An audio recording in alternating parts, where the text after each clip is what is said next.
Ondas. ¿Qué viene a tu mente cuando escuchas esta palabra? Ondas sonoras, ondas gravitacionales, resortes, ondas en el agua, ondas sísmicas, ondas en circuitos. Espera, ¿ondas en circuitos? Oh my god, what is that? ¿Pensaste que los sistemas mecánicos eran los únicos que oscilaban? En este video, mis compañeros Laura González, Israel Mantilla y yo, Fernando Reyes, te explicaremos las oscilaciones presentes en diferentes circuitos.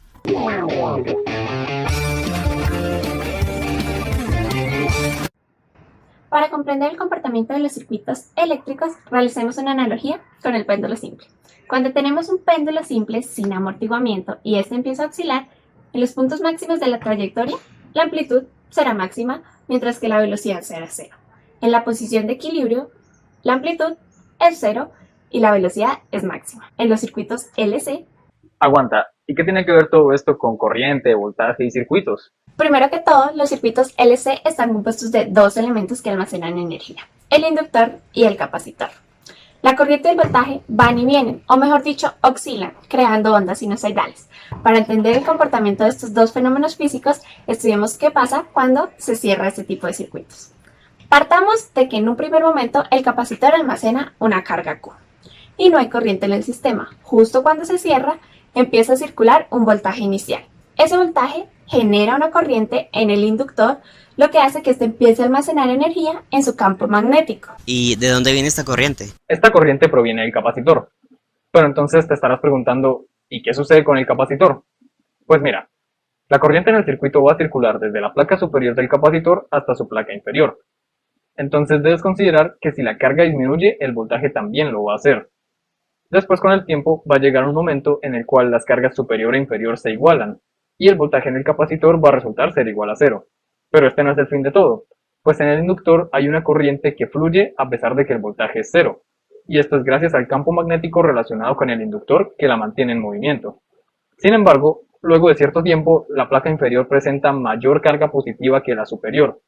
Por lo tanto, el voltaje se vuelve negativo, y esto va a provocar una especie de repulsión que hará que la corriente en el inductor disminuya y empiece a caer a cero. Luego, cuando la placa inferior posea toda la carga, el voltaje va a alcanzar su pico negativo y la corriente se va a hacer cero. Si prestamos atención, la gráfica es algo similar a las condiciones iniciales ya mencionadas. La corriente es cero y el voltaje se encuentra en un pico, solo que ahora es negativo. Y este proceso se va a seguir y a seguir repitiendo, con la única diferencia de que para una segunda vuelta, la carga va a fluir desde la placa inferior hasta la placa superior.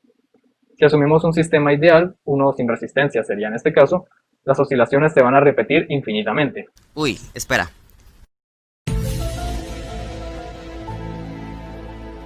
Si hice un buen análisis, esta gráfica se parece a la del péndulo simple. Exacto, ambas gráficas son muy similares. Entonces podemos concluir que el voltaje es análogo a la posición y la corriente es análoga a la velocidad. Soltar el péndulo corresponde a cerrar el circuito. Y si el péndulo no tiene fricción, oscilará indefinidamente.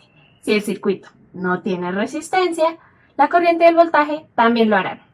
Ahora, matemáticamente hablando, la ley de Kirchhoff nos dice que el voltaje del capacitor más el voltaje del inductor es igual a cero. La ecuación diferencial que me modela esto es de la forma. Y si comparamos la ecuación diferencial del movimiento armónico simple con esta, dividimos en L y obtenemos que la frecuencia ahora es la raíz cuadrada de 1 sobre la capacitancia por la inductancia. Por último, la ecuación de corriente que satisface esta ecuación diferencial es... Ok, entonces todo este proceso es el mismo en un sistema RLC, ¿cierto? Por supuesto que no, absolutamente no, nunca. En un circuito RLC va a suceder algo parecido al circuito LC. Imagínate un capacitor con una carga Q en un circuito abierto. Una vez que cierras ese circuito, la carga de la placa superior va a ir directo hacia la placa inferior y va a circular a través del inductor y del resistor. Lo que pasa aquí es que la existencia del resistor va a provocar que los ciclos de oscilaciones sean cada vez menores, puesto que se está perdiendo energía. Ahora me vas a decir que el sistema pierde energía. Patrañas.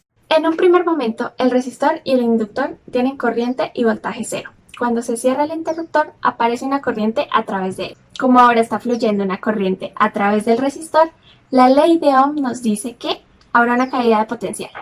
Esto significa que el voltaje que fluye a través del inductor va a ser un poco menor. Tal vez las gráficas te ayuden a comprender mejor la similitud que tiene con el circuito LC, solo que ahora la amplitud va a cambiar un poco. En este caso, la corriente va a decaer con el tiempo hasta que el resistor disipe toda la energía.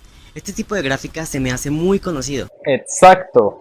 Este circuito es análogo a nada más y nada menos que un péndulo con amortiguamiento o un sistema masa resorte con fricción. Imagínate uno de estos dos sistemas sujeto a algún tipo de fricción, como la resistencia del aire, por ejemplo. Esto va a provocar que las oscilaciones sean cada vez más pequeñas, ¿no? Pues justamente esto es lo que está pasando con el circuito RLC. Aunque si aún no estás convencido, podemos recurrir a las ecuaciones diferenciales.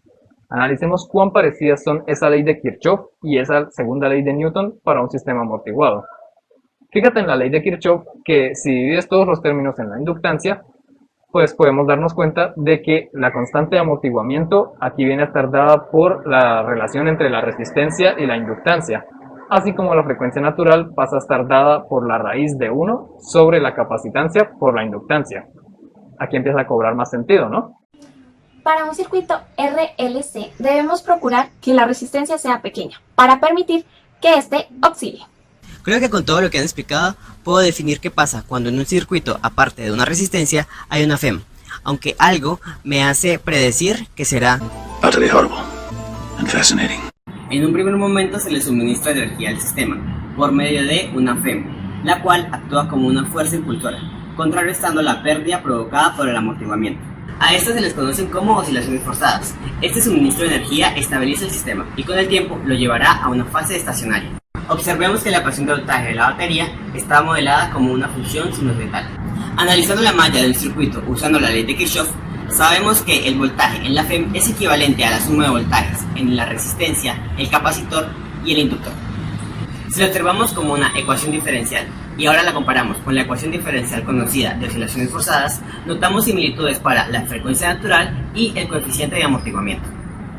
Podemos ver que la frecuencia natural al cuadrado estaría representada en el circuito como 1 sobre la inductancia por la capacitancia y la constante de amortiguamiento estaría dada por la resistencia sobre 2 veces la inductancia. Además de esto llegaríamos a una solución relacionada, donde el primer término hace referencia a una caída exponencial de la corriente e indica el comportamiento transitorio del sistema, mientras que el segundo estabiliza el sistema y lo guía a un estado estacionario. Entonces, ¿qué sucede a fin de cuentas? En un circuito RLC, la amplitud de las oscilaciones disminuye con el tiempo, pero cuando le agregamos una fuente de energía alterna, esta ayuda a estabilizar el sistema, hasta llevarlo a un comportamiento parecido al del circuito LC. Bueno, pero una última cuestión. ¿Qué es la resonancia? Esa es una excelente pregunta. Presta atención. Como se explicó anteriormente, cuando hay una fuerza disipativa, el sistema está perdiendo energía. Agregar una fuerza impulsora permite mantener el movimiento e incluso amplificarlo. Cuando sobre el cuerpo oscilante la fuerza impulsora tiene igual frecuencia a la natural, las partículas están vibrando con la máxima amplitud posible. Esta particularidad es lo que conocemos como resonancia. Para un circuito RLC podemos verlo reflejada como la máxima expresión de la corriente. Esta se da cuando la frecuencia impulsora de la FEM es igual a la frecuencia natural, es decir, 1 sobre la raíz de la capacitancia por la inductancia. Bueno, nos vamos.